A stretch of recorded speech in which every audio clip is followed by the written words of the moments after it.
السلام عليكم ورحمة الله وبركاته. اليوم سنروي لكم حكاية مليئة بالرقة والحكمة، قصة النبي سليمان عليه السلام والنملة، قصة تبرز كيف أن القلب النقي يمكنه سماع لغة الحياة وفهمها، وليس فقط أصوات البشر. في يوم مشمس ودافئ من أيام حكم سليمان، كانت أشعة الشمس الذهبية تتسلل على الأرض، تتراقص على الصخور والوديان، وتنساب على الرمال كخيوط ضوء ذهبية. في هذه المملكة العظيمة كان الناس والجنود يتحركون بتناغم عجيب، صفوف الإنس تمشي بخطوات متقاربة ومنسقة، والجن يسير خلفهم وكأنهم جزء من لوحة حية، والطيور تحلق فوقهم، كل جناح يتمايل بانسجام مع الآخر، والريح تمر على أطراف الرايات بلطف، فتتماهى الطبيعة مع هذا المشهد الرائع. وكان سليمان عليه السلام راكبا على فرسه الأبيض، ينظر حوله بعينين عامرتين بالرحمة والحكمة، مدركا أن الله منحه ملكا فريدا وعلمه علما يمكنه من فهم كلام الطيور والحيوانات والحشرات.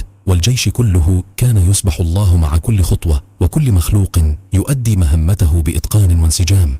وفي تلك اللحظة خرجت من بين الصخور نملة صغيرة تحمل حبة طعام أكبر من حجمها، عيناها تتلألأ بالقلق والخوف. رفعت رأسها ونظرت إلى الغبار المتصاعد تحت أقدام الجيش، وأدركت أن شيئا عظيما يقترب.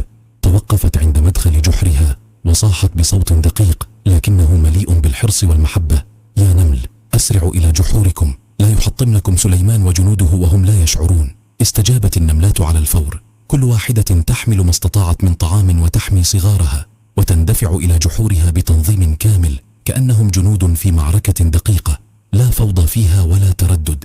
قد يبدو المشهد بسيطا في أعين البشر، لكنه كان عظيما في أعين الحكماء. سمع سليمان عليه السلام صوتها فابتسم برقة، وتلألأت عيناه بفهم ومحبة، فقد أظهرت هذه النملة الصغيرة معنى المسؤولية والحرص على الآخرين. أشار سليمان للجيش بالتوقف، وعم الصمت المكان، والريح تمر بين الأشجار والأوراق، والطيور تحوم بهدوء، وكأن كل الطبيعة تصغي.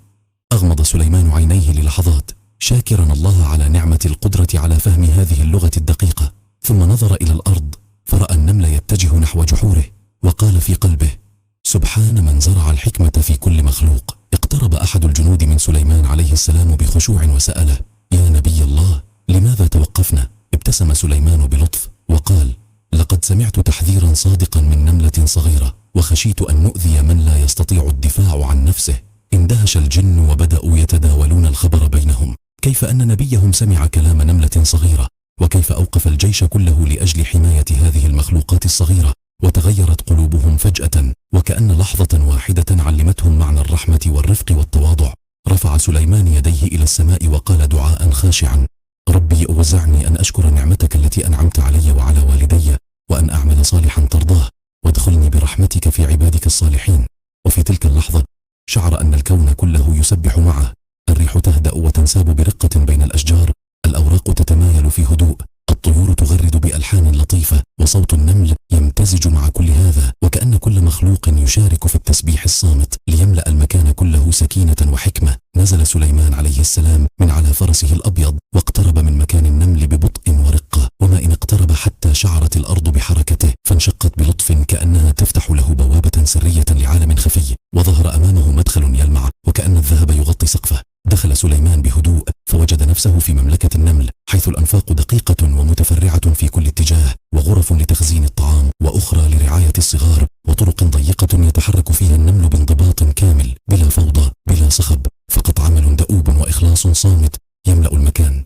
في وسط القاعة الترابية وقفت نملة كبيرة تشع بهيبتها وكأنها ملكة النمل. رفع سليمان رأسه وقال بصوت هادئ وملؤه الإعجاب: يا ملكة النمل، ما أعظم تنظيمكم، وكيف تديرون أعمالكم بهذه الدقة والتفاني؟ ابتسمت النملة بثقة وأجابته بهدوء مطمئن: يا نبي الله، سر قوتنا هو التعاون، ومن يعمل لنفسه وحده يضر الجميع.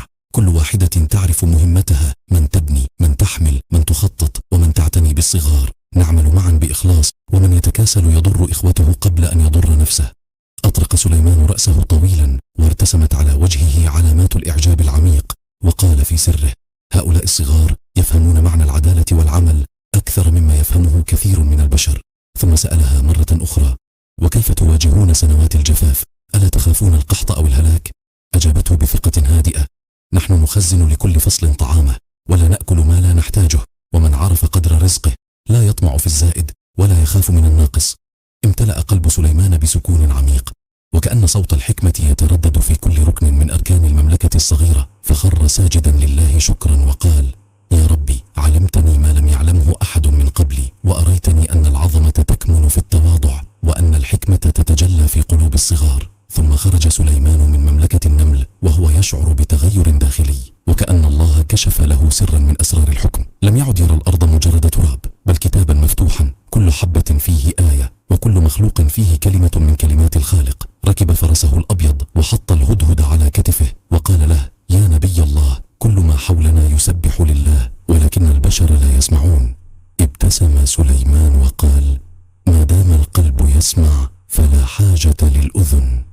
مرت الرياح برفق على وجهه كأنها تهمس: سلام عليك يا نبي الحكمة والرحمة. وبينما الجيش يتحرك من جديد، بدا المشهد مختلفا، وكأن الأرض نفسها تتنفس ببطء. الجنود أصبحوا ينظرون إلى الأرض بعناية، الطيور تحوم فوقهم بهدوء وكأنها تتأمل ما يحدث، الجن يتحركون بخفة ورقة، والريح تمر بينهم كأنها تحمل رسائل الرحمة والسلام إلى كل مكان. تغيرت قلوب الجميع بفعل نداء النملة الصغيرة، تلك المخلوقة التي لم تكن تتجاوز حجمها حجم الحبة، لكن حكمتها صنعت فرقا كبيرا في عالم البشر.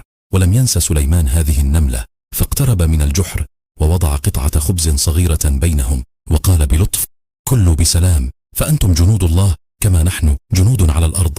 ثم واصل مسيره، وقلبه يفيض بالنور، وعقله يمتلئ بالفهم، وداخله درس بسيط لكنه عميق همس لنفسه: العظمة ليست بعدد الجنود ولا بالقوة، بل بالرحمة التي تنبع من القلب. وهكذا استمر سليمان عليه السلام يسير بين الأرض والسماء، يسمع نسمات الهواء ويراقب حركة المخلوقات حوله، يرى كل كائن صغيرا كان أم كبيرا، وكأنه صفحة من كتاب الله المفتوح، يتعلم من كل همسة ومن كل حركة ومن كل مخلوق درسا في الصبر والعدل والرحمة، وفي الحكمة التي تتجلى في أبسط الأشياء.